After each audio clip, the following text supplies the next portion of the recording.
қалада пір бекет деп шақырамыз ғой әр уақыттарды. Менің не қатысым бар? Өзім бір стакан суымды алып соған табынып отырамын ғой менде. Миымды ағыза бермеші сен қатын, басымызды қатырып. Бата тегін іші өліп баратқан жалмауыз. Сен өзіңнің басыңа бірдеңе тиген күні түсінерсің сен. Көресің ғой, ертең бір нәрсе тиеді, сол кезде түсінерсің. Ол батаның деген қаншама пікір тұрған жоқ па? Айналайын, бір стакан судан сәтін салып бала көтердім дейді. Менің де қызым бір стакан судан бала көтерді, өзім сенімен бірге қатыстым, айналайын. Сонда ана күйеу баламыз Найман есебіне түгел еркек деп қойып, жасы 40-қа келіп үйленді, сонда ұялмайды. Ұрығын бермейді екен, сондайды адам, біз аңқауымыз ұрықта кетіп жатыр, бәрі кетіп жатыр. Сонда да ұрығын бермей жүр Найман.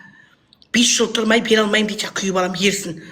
Содан бала жоқ, біз қасқа ондайды көрмеген, аралар күшті болсын. Содан бір стакан сумен тілеп едім, қалай көтерген білмей қалды ана қызым. Күңкі дейді, өзінен аймайды, бір анандай бірдеңе қолданған осы. Мен айтам, сондай тиісіп қалған шығар, су етігің дедім, мен ағылдым. Күйеу бала айтады дейді, біз күтініп жүреді, қалай көтердім деп. Ана балам ертең кетіп қалады, 5 жыл менімен тұрасың, мен сосын саған ұрығымды берем деп, осайды тап.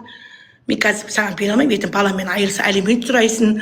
Мен баламды бере алмаймын деп, саған сенбеймін әлі деп. Ал қыздай алып біреудің қызын сондай арам ниетпен өмір сүргенсің. Семья бола алмайды ғой, жанұя. Пиғылды ұстау керек қой, қандай болсаң да біреудің баласын алдың ба, адамның ниеті дұрыс болу керек. Мысалы сөйтті, сол ниеттер отыр ғой.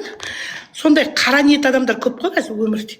Біз мысалы ондай нәрсе өмір, мен мысалы алған келінім айтуға да болмайды. Мысалы менің балама айтқан, сіз біреудің жалғыз баласысың ғой балам. Біздің бала даже мән бермеген ғой, бейшара тау. Қызбен жүрген жоқ қой, бірінші рет осы қызбен жүрді.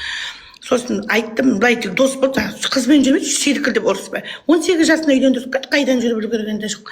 Мен соны көп жүргізгім келген жоқ. Сосын әркімнің қызын масақ қылып ұят боларсың, енді бабник болып кетерсің, үйден табай. Соны 18 жасында бір басың екеу болмай, малың 4-еу болмайды, балам давай үйлен дедім ғой. Сонан осы қыздаларда бұл қыз айтқан, сөйтіп мен денсаулығым шамалы кінәраты бар. Мен айтам, қой құрсын, адам енді біреуді жақсы көрсек, сен денсаулық дұрыс емес деп лақтырып жіберіп, денсаулық күшті қызға жүгірмейсің, Құдайдан да ұят болар. Енді шын махаббатың болса, не болса да Құдай маңдайға салғанды көреміз да, енді жалғыз баласың деген ғой, әке қызда. Алдық қой, дымы да жоқ, туды ғой, баласында туды, бәрінде туды. Докторлар қудыра береді ғой. Сондай өмірде азаматшылығымыз көп адамбыз, сондықтан маған ондай ешқандай сөздеріңіз өтпейді бәрі. Маған десе құйрықтарын жүргенге ұшырмайсың сен, 3 рет отырып ұртып те маған. Мен өте адамгершілікпен жүретін адаммын. Сондықтан ешкімнің сөзі өтпейді маған. Арсыздардың мені жамандағаны керек емес. Мені жамандайтын адамдар сол адамгершілігіңден жұрдай болғасын айтып отырсың сен. Таныс керек емес. Мен бір звонокпен ешкімді бәрібір қабылдамаймын қазір. Маған бір звонок беріп, әкімнің сіңілісі едім, министрдің танысы едім деп звондай алмайсың. Без комментарий мен сені сразу желкеңнен ұстап болып шығамын. Түйе атап я болмас, түйе берем. Сырға тағам, Айнұр Асқарқызы барасың онда. Бізге кәдімгі еңбектеніп, Құдайға бірінші әуел Алла әруаққа сыйынып, мына маңдайыңды тіреп, жан түнеңмен сеніп келсең, менің да қолым жүреді. Қазір мен саған ештеңе істемеймін. Ана мынау бүйтіп тұр ғой, ырқылдап, әр уақытта да мен болсам қорқып сөйлесер едім шамалыс. Адамнан ыққан жақсы ғой негізі. Мен мысалы өзім сыйлауға тұратын адамдар мысы болады шама. Мынау деген тек тәлпіш қатын ғой. Бүкіл халық қарап отыр, халықтың көзінше жасап тастаған қатын құсап сөйлеп те кертең деп. Қой сен айналайын, сен өзің сияқты біреу тауып ал, жаңағыдай ақшаңды тық, о дүние сатылатын бір әурелер көп қой қазір құрсы толып жатыр. Маған ондай керек емес. Кересің ба?